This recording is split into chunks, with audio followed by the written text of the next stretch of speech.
We are real close to Days Gone's release now. It's been a long time coming. Today I wanted to talk about my expectations and hopes for Days Gone, and if Sony Bend, who hasn't had a lot of experience developing console games in quite some time, are capable of creating this huge open world and delivering a polished experience. In my head, the bar for this style of PlayStation exclusive open world game clearly comes from Horizon Zero Dawn, because what Guerrilla made with that game was incredibly special. I wouldn't go as far to say it was a masterpiece or anything, but the gameplay was fantastic, the graphics were awesome, the setting was intriguing. That game had a lot going for it, so in my mind, if Days Gone can kind of fill that void for me, then it'll be a success in my eyes. I'm definitely not expecting anything mind-blowing, because everything we've seen from the previews does very much seem to be in line with it being a kind of Ubisoft style open world game. I don't think what the game is and what the game's structure is going to be blowing anyone away. But like I said, all I want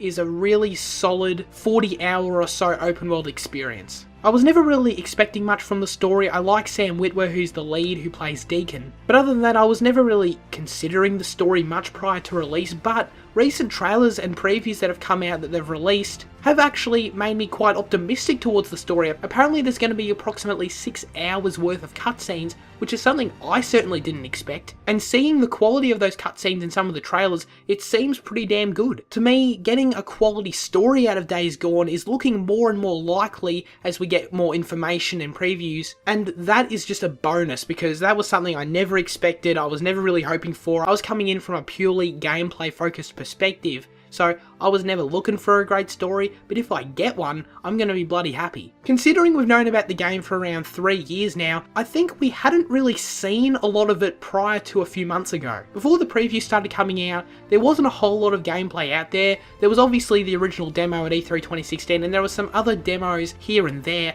but they never really looked that polished to me personally. In those demos, a lot of the AI behaviour and some gameplay movements and animations and all that, it came across as a bit clunky looking to me, and I never really liked the look of the UI either. At that stage, around 2016-2017, the whole thing wasn't coming together in my mind. But much like what the previews did for my perspective on the story, they've also increased my expectations and my hype for the gameplay side as well, because from what I've seen, it definitely seems to be a lot more fluid, a lot smoother than I was originally seeing. The AI behaviour seems to be more on point, nothing crazy or mind-blowing, but it certainly seemed to be an improvement over what we were seeing earlier in the development cycle. Now, considering the bikey aspect of the game seems to be quite substantial, I think we'd always kind of expected that we'd be able to upgrade our motorcycle, and from the information we have from that right now, seems pretty cool. Whether or not that becomes a burden, whether or not the inventory system kind of sucks, that stuff I'm going to have to wait and see until I obviously play the game myself. Graphically, from what I've seen,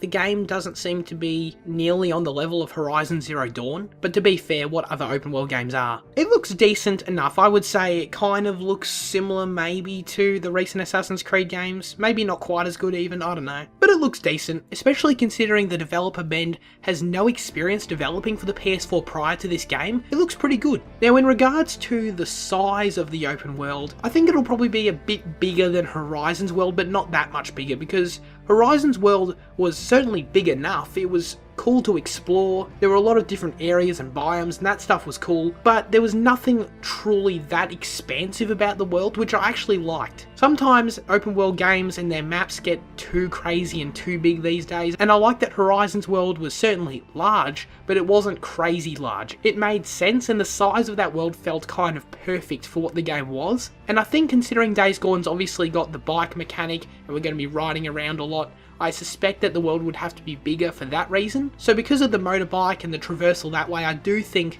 that the world will be a little bit bigger than Horizon, but not too much. I hope not anyway. I don't want to get in there and see a ridiculously big map. I want it to be interesting and diverse and fun to explore without it being too big. And that is something I just have a feeling, I don't really know why, I have a feeling that Bend will nail that. In regards to Bend as a development studio, I think they're going to come out and surprise people with Days Gone. I don't think it's going to blow anyone away. I don't think it's going to be the next Last of Us. I think people are going to be pleasantly surprised by the game, considering it seems to have gone over the last few years quite under the radar for a fair few people. I think it's going to end up having a Metacritic somewhere in the mid to low 80s. So that's nothing crazy, but I think people are going to enjoy their time with it. I think we're going to get a really fun zombie open world game, with even perhaps a decent story. If I get that, if I'm able to spend 40 hours in this world, if I'm able to have fun, hopefully getting the Platinum Trophy, then I would have gotten everything I wanted out of Days Gone. A ton of reviewers have their hands on the game already, so